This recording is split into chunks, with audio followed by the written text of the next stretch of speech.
The doctor looks at her friend and he goes, are you now what procedure are you getting? And her friend goes, I'm not getting anything. And he goes, you sure? And she goes, well, why? What do you think? Do you think I need that? Need something? And now, mind you, this girl probably weighed 110 pounds soaking wet. And you know what the doctor did? He goes, well, you see this little piece of fat right here? Do you see this fat and this little? I could remove that for you. And you sit there and you watch this man, and I wanted to slap him. I mean, I'm a girl dad. I wanted to drop kick this son of a bitch in the face because I said, "What? You're pimping this poor little girl. You're manipulating her." And he says, "Well, this little part right here, I can help you get rid of that." And she's like, and you can just see the insecurity come up in her face because she's 18 years old, you know? And she's like, oh, okay. Anyway, so I'm watching this. I'm like, wow, what a weird culture. What a weird way of seeing the world. That you can weigh 110 pounds and really truly be convinced that you're fat. That to me comes off as a mental health issue.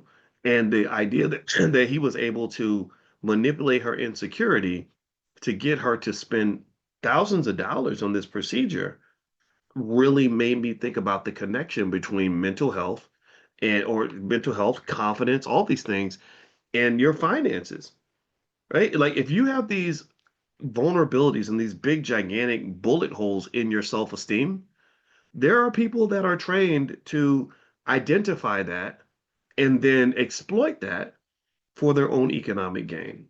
Right. And I said, but you can't just love yourself when you're perfect. You got to love yourself when you're less than perfect. Right. And we did just all these things. Right. And I was doing all that because it's like, look, I don't want people out here pimping and manipulating you and extracting things from you because you've got these voids in your self-esteem and self-confidence. I remember I saw this guy do this. So ultimately that video, I think what that video says to me is that those things like these cosmetic surgeries and stuff like that, they're not just expensive, but they tend to be a product of a dissatisfaction that we have with who we are, right? And I'm not telling you that you're a sucker for getting a cosmetic surgery. I personally, I talk to my wife, and whenever we that topic has ever come up, I'm like, no, Kanye lost his mama that way. We ain't doing that. All right. Like even the parts of you that got stretched a little bit when you gave the gift of life to those beautiful children,